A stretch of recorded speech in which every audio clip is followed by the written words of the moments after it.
κάνω κάποιες ερωτήσεις για την περίοδο της Χούντας.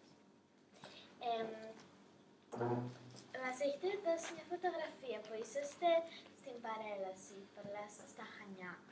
Πόσο χρονών είσαστε? Καταρχήν ήθελα να ευχαριστήσω για την πρόσκληση αυτή, για την συμμετοχή μου σε αυτή τη συνέντευξη. Να ευχηθώ καλή επιτυχία στο πρόγραμμα αυτό. Σε αυτή τη φωτογραφία ήμουν μαθητής, από ό,τι θυμάμαι, 5η Δημοτικού, 5η και 6η μπαίνανε στην παρέλαση.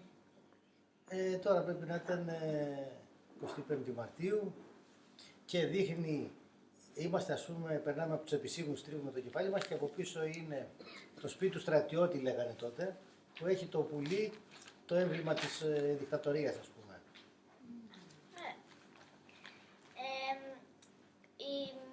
Πώς ήταν η οικονομική σας κατάσταση και η οικογενειακή σας κατάσταση? Εγώ τότε ήμουν μαθητής στην περίοδο της Χούντας. Από το 1967 μέχρι το 1974 ήμουν μαθητής από Δευτέρα Γυμνασίου, από Δευτέρα Δημοτικού μέχρι Δευτέρα Γυμνασίου. Και έτσι δεν θυμάμαι και πολλά πράγματα.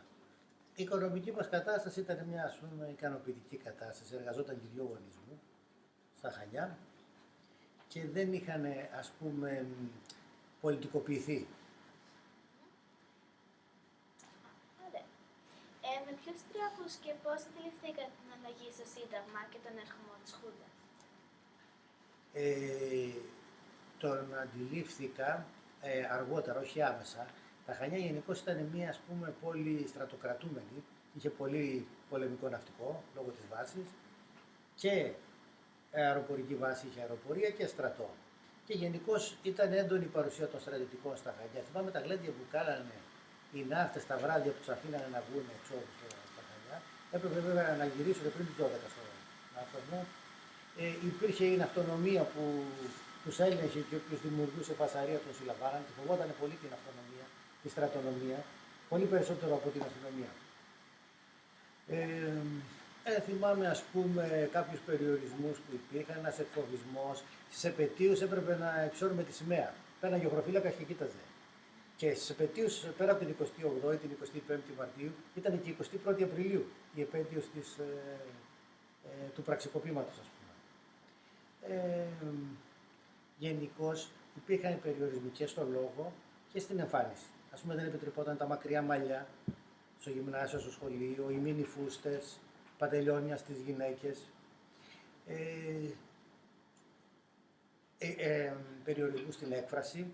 Στα τραγούδια, ας πούμε, θυμάμαι που δεν έπρεπε, παραγωνιόταν ο πατέρας μου ότι δεν μπορούσαμε να ακούσουμε το Μίκη Θεοδωράκη, Παραντούρη, κάποιους, ας πούμε, που ήταν προς τα αριστερά τα τραγούδια τους. Ήταν πολύ αυστηρά. Ναι, ήταν αυστηρά τα πράγματα. Υπήρχαν αλλαγές στην καθημερινότητά σας. Πώς λειτουργήσε η έλλειψη της δημοκρατίας και ο φόβος στο οικογενειακό σας περιβάλλον, στο φιλικό περιβάλλον και στο εργασιακό σας περιβάλλον? Γενικά, ας πούμε, υπήρχαν αυτοί οι περιορισμοί που απαγορευόταν οι διαδηλώσεις, οι πορείες, οι απεργίες.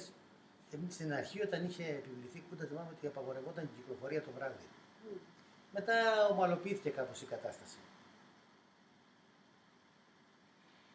Με ποιους τρόπους αντιμετωπίζετε τις βίαιες αυτές τις αλλαγές στο πολιτικό-κοινωνικό σύστημα της χώρας? Επειδή ήμουν πολύ μικρός σαν παιδί, δεν έχω κάτι ιδιαίτερο που να θυμάμαι. Ήμουν μαθητής, πρώτα δημοτικού, μετά γυμνασίου. Ωραία. Γνωρίζετε ανθρώπους που ασκήθηκε βία από καθεστώς, π.χ. συγγενείς ή φίλους? Όχι. Ωραία. Θυμόσαστε σχετικά πράγματα με την ελευθερία έκφρασης τα χρόνια αυτά? Όπως είπα πριν, είχαν οργανώσει ένα σύστημα, ας πούμε, με χαφιέδες. Δηλαδή σχεδόν σε κάθε γειτονιά υπήρχαν άνθρωποι δικοί τους. Και αν ήταν κάποιος αριστερός, το μαθαίνανε. Και είχε περιορισμούς όποιος ήταν αριστερός. Δεν μπορούσε το παιδί του να μπει σε στρατιωτική σχολή. Από την ελευθερία της έκφρασης το μαθαίνανε αυτό. Που δεν υπήρχε βέβαια ελευθερία της έκφρασης, ούτε του λόγου. Και υπήρχαν και περιορισμοί, είπαμε, στη διασκέδαση, στα τραγούδια που ακούγαμε. μπορούσατε να μιλήσετε και να κινηθείτε ελεύθερα χωρίς φόβο. Ποια συναισθήματα κυριαρχούν? Γενικώς ήσουν κάπως σφιγμένος. Βέβαια σε εμάς που είμαστε παιδιά δεν φαινότανε πολύ, αλλά το καταλάβαινα, ας πούμε, από την περιραίουσα ατμόσφαιρα. Άρα, με ποιους τρόπους καταφέρατε να επιβιώσετε και να αντιμετωπίσετε την κατάσταση στα χρόνια της δικτατορίας, πρώτον προσωπικός και δεύτερον οικογενειακός? Σε αυτό δεν θυμάμαι κάτι ιδιαίτερο να σου πω. Εντάξει. Γιατί δεν είχαν, ας πούμε, πολιτικοποιηθεί οι γονείς μου να υποστούν διώξεις και να έχουν προσωπικές εμπειρίες. Έχουμε κάποιες ερωτήσεις ακόμα. Ποια ήταν η πολιτική σας θέση απέναντι στη δικτατορία? Είμαι αντίθετος στη δικτατορία και κάθε τι που είναι ενάντια στη δημοκρατία. Αυτό ήταν, ας πούμε, μία μαύρη σελίδα για την Ελλάδα. Δυστυχώς κράτησε 7 χρόνια, γι' αυτό λέει και 7 ετία, υποτίθεται ότι θα κάνανε εκλογές πιο σύντομα και επέφερε πολλά δεινά στην πατρίδα μας. Είχε και κάποια θετικά βέβαια, υπήρξε μια ανάπτυξη και οικονομική, τότε χτιστήκανε και, ας πούμε, και ο πύργος των Αθηνών, μεγάλες πολυκατοικίες. Όμως γενικά, λόγω του περιορισμού της ελευθερίας, που είναι το πιο σημαντικό αγαθό, όλοι τη θυμούνται απέχθεια τη δικτατορία. Η δικτατορία ξεκίνησε από την πολιτική αστάθεια που είχαμε τότε. Δηλαδή, ο βασιλιάς έριξε την κυβέρνηση τότε του Γεωργίου Παπανδρέου, ήταν η Ένωση Κέντρου, λόγω του ότι δεν συμφωνούσε με τον Υπουργό Εθνικής Άμυνας που ήθελε να βάλει, το Βαρουφαλιά τότε. Έπεσε η κυβέρνηση, υπήρξε μια πολιτική αστάθεια, τοποθετήθηκαν κάποιοι άλλοι σαν πρωθυπουργοί, ο Νόβας, ο Τσιριμόκος. Από το κυβερνών κόμμα υπήρξαν κάποιοι που εγκατέλειψαν το κόμμα του Παπανδρέου, τους ονομάσαν αποστάτες, με πρωτοστάτη, ας πούμε, τον Κωνσταντίνο Μητσοτάκη τότε. Και μια ομάδα συνταγματαρχών, βλέποντας αυτή την αστάθεια, την αποσταθεροποίηση, είχαν κάνει όμως από πριν, από το 1965, είχαν κάνει μια οργάνωση, την ονομάζαν ιδέα, του στρατού η αξιωματική, όχι ναυτικό και αεροπορία. Αυτοί απέβλεπαν στην εξουσία. Μιλάμε για χαμηλόβαθμους σχετικά. Δηλαδή, συνταγματάρχες, όχι στρατηγοί, και κατάφεραν να οργανώσουν το στρατό έτσι, με 100 άρματα μάχης, πήρανε την εξουσία 21 Απριλίου, ας πούμε, του 1967. Με τη στήριξη της Αμερικής. Ναι. Αμέσως, ας πούμε, μετά, η Αμερική ήταν η πρώτη που την αναγνώρισε, την δικτατορία. Ας πούμε, αργότερα η Αγγλία και άλλες, ας πούμε, χώρες όπως η Ισπανία που είχαν και αυτές ρόλο καθεστώτα.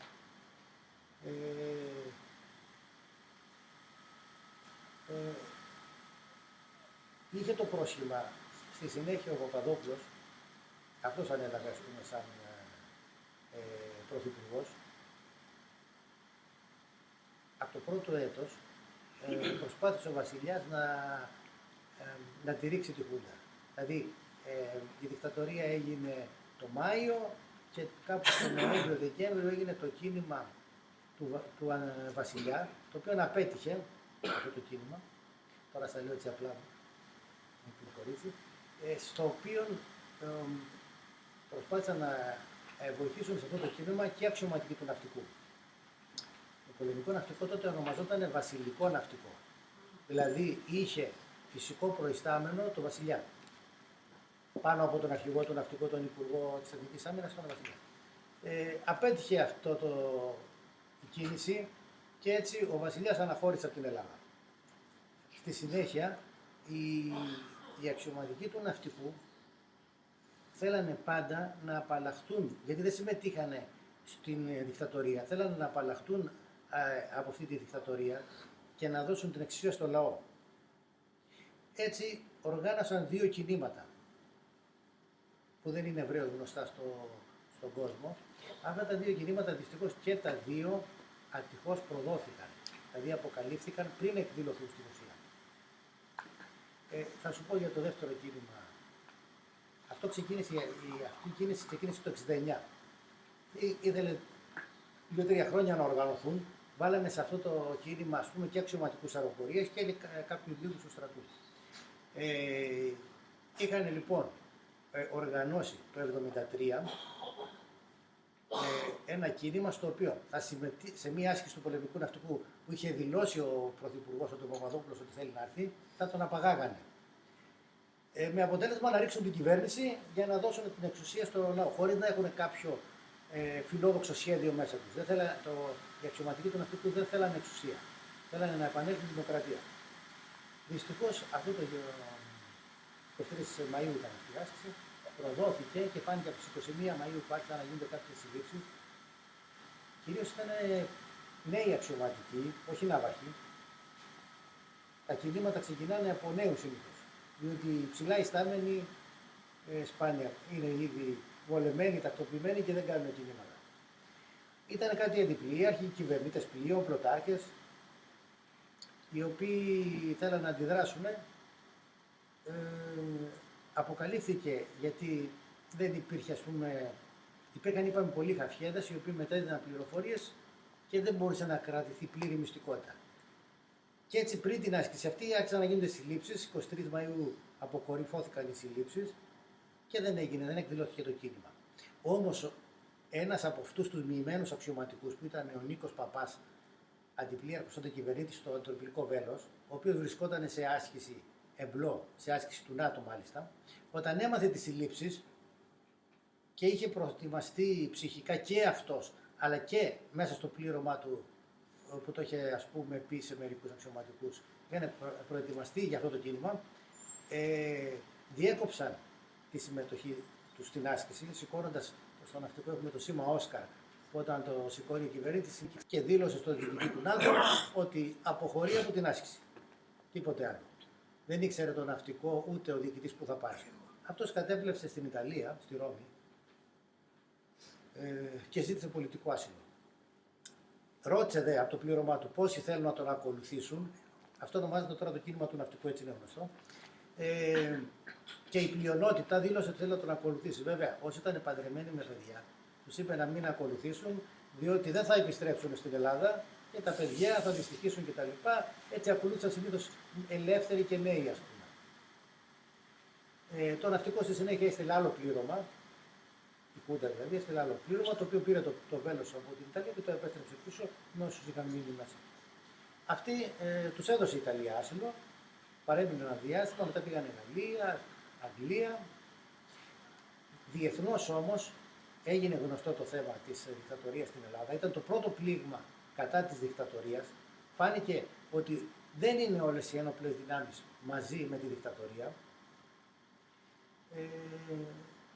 Η Χούντα βέβαια προσπάθησε να το μικράνει το θέμα, δεν έδωσε καμία δημοσιότητα, ενώ έξω φάνηκε. Και η κοινή γνώμη, πολλοί κόσμος ήταν κατά της δικτατορίας. Αυτό συνέβη το Μάιο του 1973. Στη συνέχεια βέβαια, τον Νοέμβριο είχαμε το Πολυτεχνείο, τους νέους οι οποίοι θέλανε και αυτοί εκλογές, θέλανε κάποιες ελευθερίες που δεν τους έδινε τότε η Χούντα. Είχαν κάνει μια πορεία, είχαν συγκεντρωθεί στο Πολυτεχνείο, τους ζήτησαν να διαλυθούν. Και αυτοί αντί να διαλυθούν ανακοίνωσαν ότι κάνουμε κατάληψη, που απαγορευόταν τότε, ας πούμε.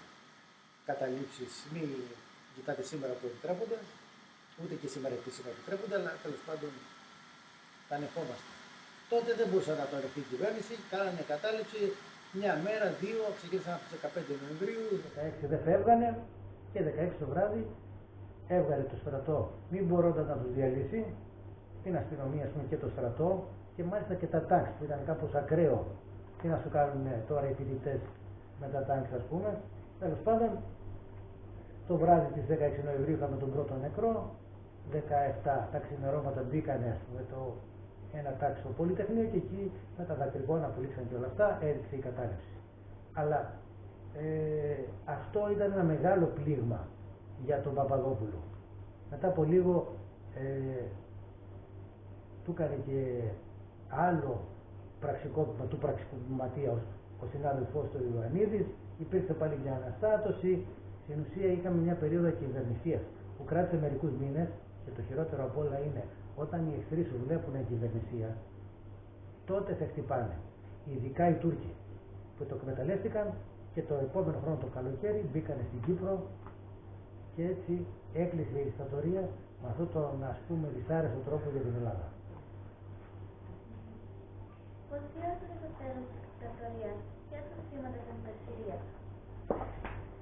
Θυμάμαι ότι το τέλος της δικτατορίας, λίγο πριν το τέλος, ήταν η εισβολή στην Κύπρο και θυμάμαι την επιστράτευση που έγινε και καλέσανε τον πατέρα μου στην επιστράτευση σε ένα στρατόπεδο, σε ένα φόρο στα Χανιά που δεν ξέραμε πού θα πάνε, αν θα πάνε στην Κύπρο, πού θα τους πάνε.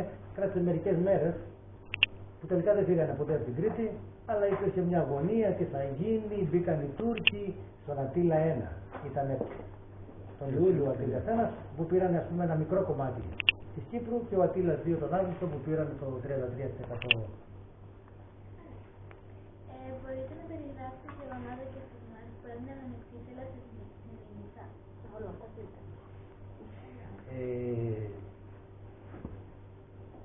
Αυτά τα μικρά βιώματα που είχα σαν παιδί, τους περιορισμούς, αυτά θυμάμαι που υπήρχαν και το στρατό των πολύ που κυκλοφορούσε στα Χανιά. Γιατί βιώματα ο ίδιος σαν μαθητής δεν είχα. Αλλά στη συνέχεια, υπηρετώντας το ναυτικό 35 χρόνια, που διάβασα, μου αρέσει η ιστορία, ασχολήθηκα, είδα τη συμμετοχή του ναυτικού, αισθάνθηκα υπερήφανος που το ναυτικό ήταν κατά της δικτατορίας και μάλιστα τη συμμετοχή των πλοίων μας στην κατάληψη της Κύπρου, η ιστορία του Αρματαού Λέσβος που δεν την ξέρει πολλοί κόσμος, που δημιούργησε μεγάλο πλήγμα στις τουρκικές ενόπλες δυνάμεις. Είχαμε στείλει υποβρύχια που τα πέτρεψαν τότε οι Αμερικάνοι να φτάσουν. Είχαμε στείλει τα βομβαρδιστικά Α7 από τα Χανιά να πάνε να αποτρέψουν τους Τούρκους και αυτά θα γύρισαν πίσω οι Αμερικάνοι, τα ανάγκασαν να ρίξουν τις βόμβες στο πέλαγο και να επιστρέψουν στην 115 πτέρυγα μάχης. Την επιχείρηση Νίκη στον Νοράτλας φύγανε 5 αεροσκάφη μεταφοράς προσωπικού, τα Νοράτλας, αντίστοιχα τα C-130 που έχουμε τώρα, τα οποία όταν φτάσανε στην Κύπρο λόγω κακής συνεννόησης δυστυχώς ευλήθησαν από φίλια πυρά, από δικά μας πυροβόλια, με αποτέλεσμα ένα να καταρριφθεί και τα άλλα να υποστούν ζημιές και αυτό που κατερρίφθηκε χάσανε και πάρα πολλούς Έλληνες στρατιώτες. Όλα αυτά με διδάξανε ότι όχι μόνο πόσο κακό πράγμα είναι η Χούντα και η δικτατορία, αλλά κυρίως ο νούμερο ένα εχθρός μας για την Ελλάδα για μένα δεν είναι ούτε η δικτατορία, ούτε η οικονομική κρίση που έχουμε σήμερα, ούτε τους Τούρκους που θα πρέπει να φοβόμαστε. Ο νούμερο ένα κίνδυνο για την Ελλάδα είναι η διχόνοια που είχαμε. Ενωμένοι αν είμαστε, θα είμαστε πολύ πιο ισχυροί και θα είμαστε πολλοί δεν είναι ξένοι.